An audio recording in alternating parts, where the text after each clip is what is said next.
Welcome back. Being a fund manager in a bear market can't be fun. So how is Roger Montgomery, the Chief Investment Officer at Montgomery Investment Management, playing the market right now? And what does he expect will be the next chapter in this pretty scary playbook? Roger, thanks for coming to the show. It's a pleasure, Peter. Nice to be here. Now, I know you play both sides of the market. Well, we don't play. We never play with other people's money. Invest carefully. Correct. Has this sell-off surprised you?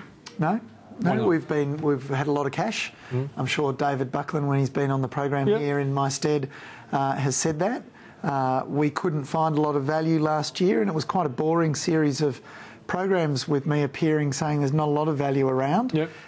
And now there's more value as prices get cheaper, things look more attractive, and that's what we've been waiting for. Are you buying now, or are you waiting for it? No, we've bought a little bit, but we're not buying a lot. And the reason for that is we're interested in company results and companies' forward-looking statements to understand whether we think the values of the businesses are going to change. The prices are changing, but we want to know whether they're as robust in terms of their valuation. You don't care if you miss a couple of days of Never.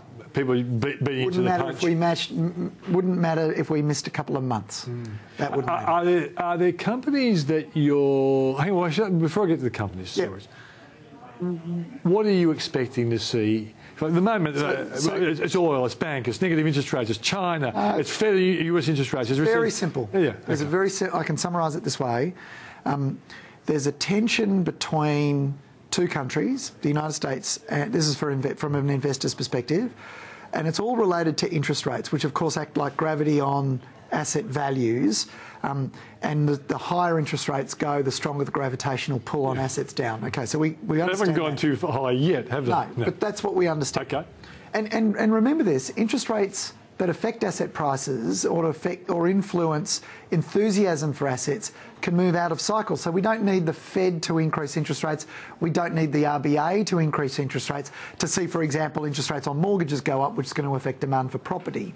So there can be out of cycle changes and fund flow changes that influence interest rates that aren't necessarily the central banks moving interest rates. But the tension is this, and I think it's fairly straightforward. In the United States, they'd like to raise rates, but can't.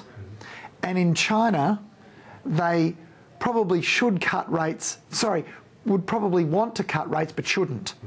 And why in China? So we'll go to China first. Very simply, if they lower interest rates, which would possibly spur demand there, I think that's questionable in a low economic growth environment globally. If they cut rates, that would cause their currency to drop. If their currency drops, that would trigger mayhem in China because of the $3.3 trillion of debt they've accumulated over the last 8 years. About 10% of it is priced in US dollars. And so if your currency drops, then it costs you a lot more to pay back your debt. That would probably send a lot of companies to the wall in China. So that's not the Great Wall of China, but to the wall. Nice. Metaphorically. Okay. Metaphorically. It wasn't an intended pun at all. No. In the United States, of course, what's happened is the longer quantitative easing ran, the less effective it became. But the corollary is the more effective is its reversal. So when you pull back from your bond buying program, and that's what we've seen over the last few quarters globally, when you pull back from that and foreign exchange reserve buying of Switzerland and China and Saudi Arabia has pulled back as well, when you pull that back, then the effect on the economy is even greater. And so we've also got a rising greenback, which doesn't help their growth as well. Doesn't help competitiveness, that's for sure. And so as a result, the likelihood of the Fed being able to raise rates is diminished, even though they really need to, so that they've got some bullets in the chamber to fire if the economy did slow. Okay, so let me take you back in time, because I think your analysis is absolutely worth recognising. But April last year, we nearly hit 6,000, and it was at a time when everything seemed honky-dory. You know, the US was going to start raising interest rates, and they thought, well, the first reaction might be negative, but in the end they'll say, the US economy is looking so good, it's all justified, quantitative easing has worked, tick, go on. Europe was actually, outlook was improving, wasn't great, but Super Mario was going to solve everything. tick.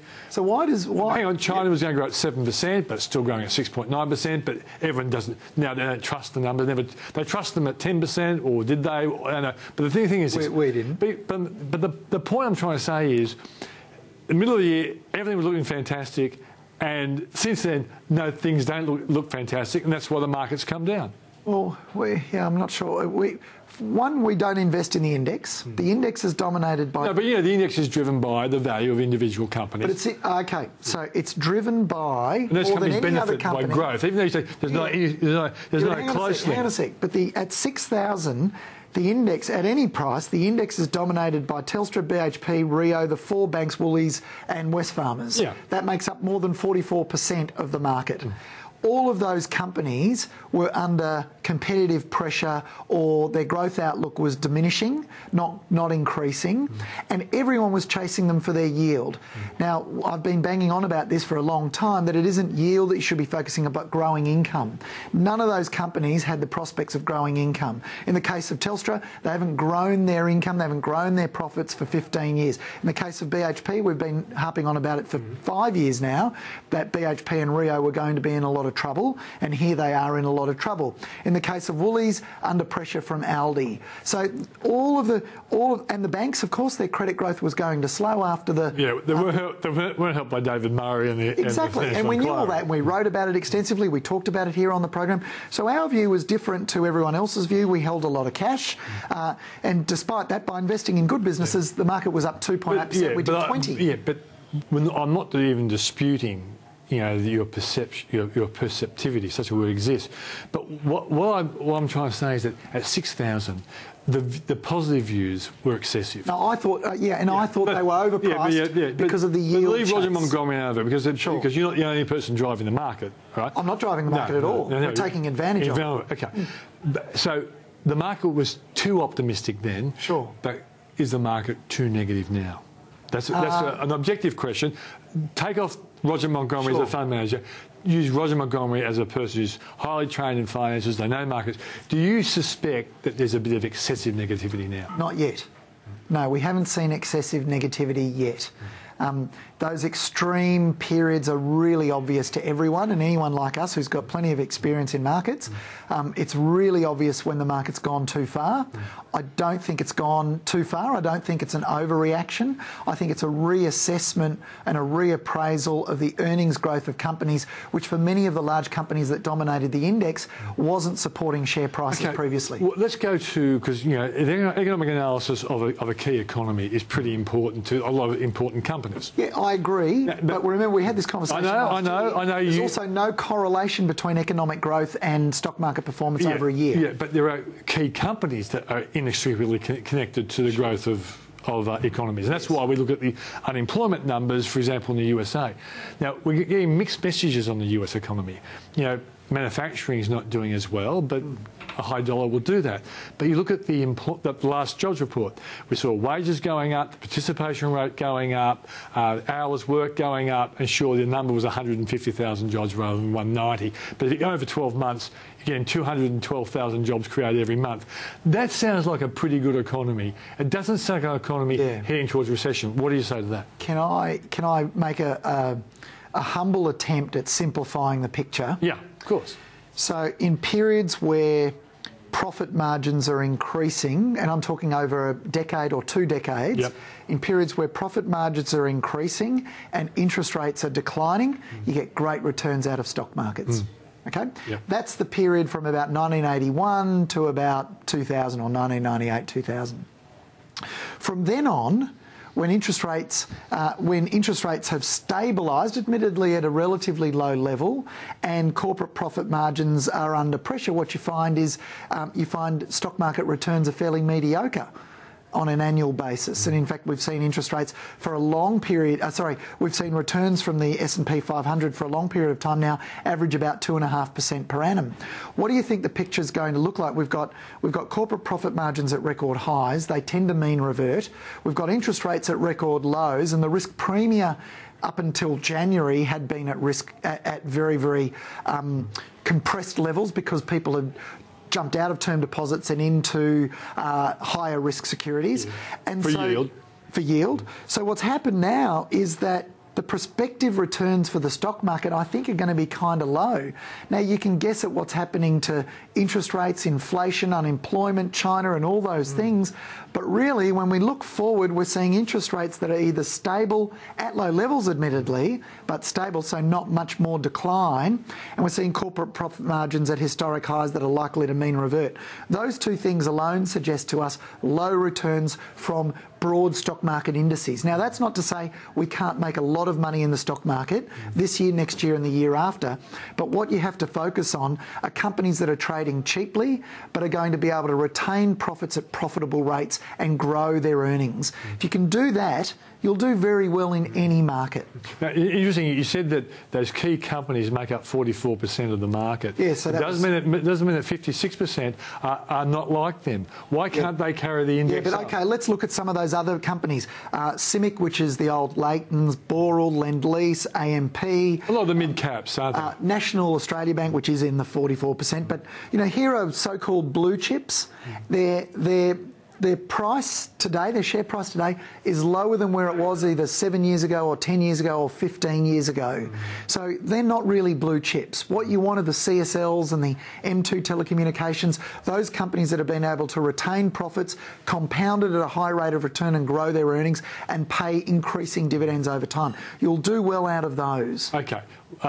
Just before we go... They don't tend to make up the index. They don't make up a large portion of the index. Before you go, one of our viewers was surprised why I haven't sort of pursued the value of Elliott Wave trading. Right. So have you looked at Elliott Wave stuff before? In a nutshell for viewers... Very, very quickly. 1990, I think it was 1994, someone handed to me Robert Prechter's Elliott Wave theory.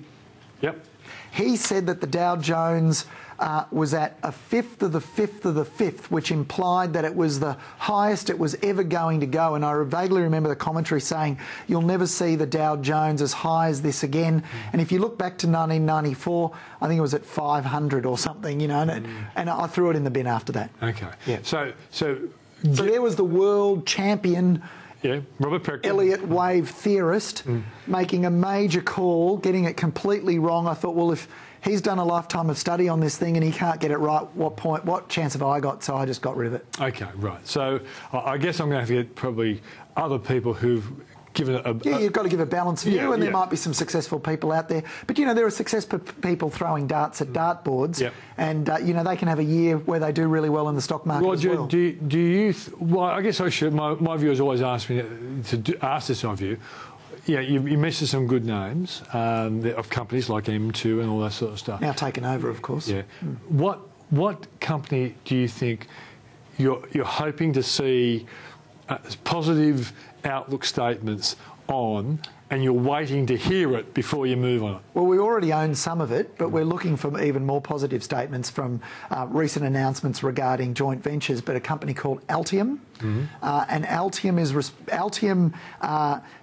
builds software that are used by companies to print circuit boards, electrical engineers. Yeah, you've talked about that before. They've just signed an agreement with Dassault Systems, and the idea is that by bringing together, they use a piece of software called SolidWorks, which is used by mechanical engineers. The idea is by bringing these two bits of software together, they'll bring electrical engineers and mechanical engineers together, and it will significantly increase their distribution channel, their revenue, and their prospects. Have you done any work on looking at batteries and solar energy? Have you done any work to see whether there's potential? No, not specifically, but let me warn investors about new technology that changes the world. You know, I'm thinking of the Tesla battery and so forth. The car changed the world, okay? So when Carl Benz drove his horseless carriage past a blacksmith, you knew this was going to be a game changer, even though not everyone did. But the point is, there was something like 1,250 car manufacturers in the United States that are now defunct, and of those that still exist today, only Ford wasn't bailed out by the government. It would have been very, very hard to predict which company to invest in that was ultimately going to be successful from technology that changed the face of the world in the course of history. So this technology is like that. Very hard to pick winners. Okay, mate. Great to see you. It's a pleasure. That's Roger Montgomery from Montgomery Investment Management. Yeah. I should have had it right after all these years. Okay, thanks for joining us, Roger. After the break, a delightful change in pace. We hear from a lady who's created a business in Paris, taking travellers on a tour of the best places to eat in the most visited capital city in the world.